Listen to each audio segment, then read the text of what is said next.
প্রতি সপ্তাহের ন্যায় আজকের জুমার সংক্ষিপ্ত আলোচনার বিষয় আল্লাহর পথে আহ্বান।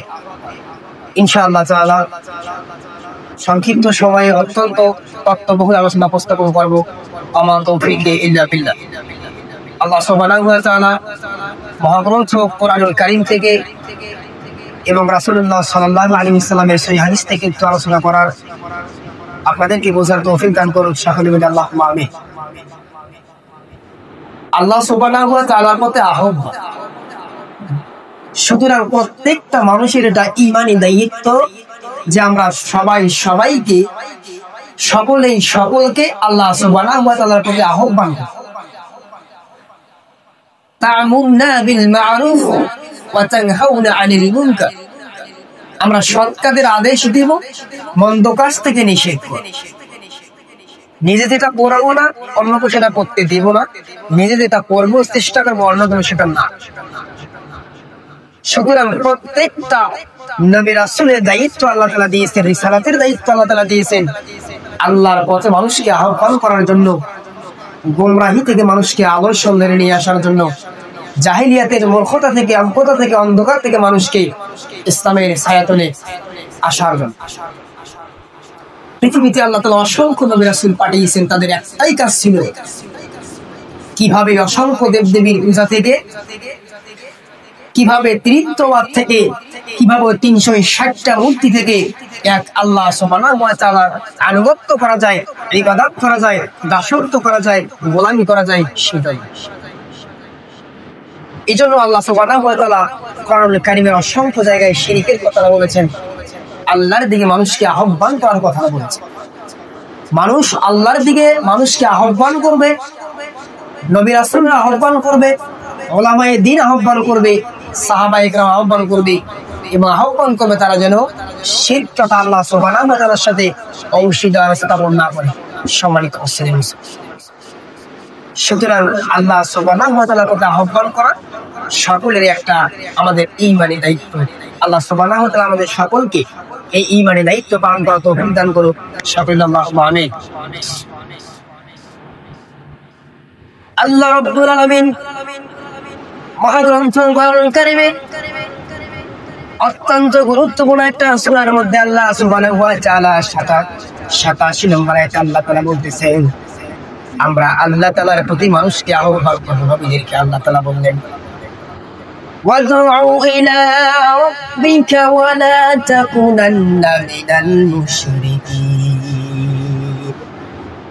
আল্লাহ তাআলা বললেন, হাবিব, শুধু হাবিবের জন্য নয়, সবার জন্য আপনি আপনার প্রতিপালকের দিকে মানুষকে আহ্বান করুন। আল্লাহ সুবহানাহু ওয়া তাআলার পথে মানুষকে আহ্বান করবেন এবং আপনারা কখনোই শিরককারীর অন্তর্ভুক্ত হবেন না। আল্লাহ তাআলা বললেন, মানুষদেরকে আমি আল্লাহ তাআলার পথে আহ্বান করতে হবে, আল্লাহর পথে ডাকতে হবে, তাবলীগ করতে হবে, মানুষদেরকে কোরআনুল কারীমের দাওয়াত দিতে হবে, আল্লাহ সুবহানাহু ওয়া তাআলার দাওয়াত দিতে হবে আল্লাহর পথে নিয়ে যাওয়ার জন্য। আল্লাহ তাআলা পরে বললেন যে তোমরা শিরককারীদের অন্তর্ভুক্ত হবা না। সুতরাং যারাই আল্লাহ তাআলাকে মানে না, আল্লাহ সুবহানাহু ওয়া তাআলা এক, আল্লাহ তাআলা ওয়াদা দিয়েও তিনি আমাদের সৃষ্টি করেছেন, তিনি আমাদের রিজিক দাতা, তিনি আমাদের পালন কর্তা, তিনি আমাদের লালন কর্তা। আল্লাহ সুবহানাহু ওয়া তাআলা আরশে আজিমের মধ্যে আছে, যদি আমরা বিশ্বাস না করি, যদি হৃদয়ের মধ্যে বিন্দু পরিমাণ বিশ্বাসের ভাঙতি থাকে, যদি বিশ্বাসের কমতি থাকে, তাহলে সেই ব্যক্তি কি করবে? শিরকে আসগরের মধ্যে চলে যাবে, শুধু শিরক করে বলবে। আল্লাহ তাআলা ওই জন্য বললেন, তোমরা কি করবা? আমি আল্লাহ তাআলার পথে মানুষকে দাওয়াত দিবা। পরের বাক্যে আল্লাহ তাআলা বললেন, তোমরা শিরককারীদের অন্তর্ভুক্ত হবা না। সুতরাং আমাদেরকে সবাইকে আল্লাহর পথে ডাকতে হবে এবং আমাদেরকে শিরক করা যাবে না। সম্মানিত মুসলিম, আল্লাহ সুবহানাহু ওয়া তাআলা সূরাতুল লুকমানের মধ্যে চমৎকার একটা ঘটনা আল্লাহ তাআলা তুলে ধরেছেন, বিশাল বড় লম্বা একটা ঘটনা আল্লাহ তাআলা তুলে ধরেছেন। সংক্ষেপে আল্লাহ তাআলা যে কথাটা আমাদের মাঝে মেসেজ দিচ্ছে, আল্লাহ তাআলার প্রিয় একজন বান্দা হযরত লুকমান আলাইহিস সালাতু ওয়াস সালাম তিনি তার সন্তানকে বললেন, বুনাইয়া, হে আমার আদরের সন্তান, আমার কলিজার টুকরো সন্তান, লা তুশরিকু বিল্লাহ, তুমি আল্লাহ তাআলার সাথে শিরক করবা না, আল্লাহ তাআলার সাথে অংশীদার স্থাপন করবা না।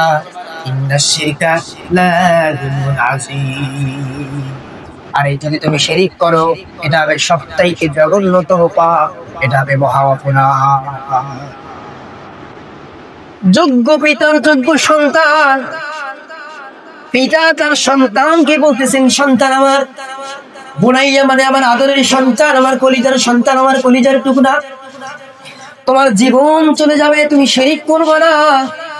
কারণ শিরক করা হচ্ছে আল্লাহ সুবহানাহু ওয়া তাআলার সাথে সবচাইতে বড় গুনাহ। আল্লাহ তাআলা সব গুনাহ মাফ করে দিতে পারে, কিন্তু আল্লাহর সাথে যারা অংশীদার স্থাপন করে, শিরক করে, এই গুনাহটা আল্লাহ তাআলা মাফ করবেন না। এটা হচ্ছে একজন আদর্শ পিতা, আদর্শ সন্তান কিভাবে তৈরি করা যায় তার নসিহত।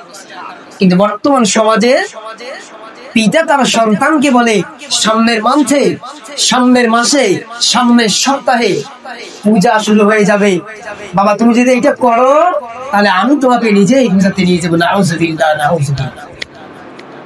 দেখেন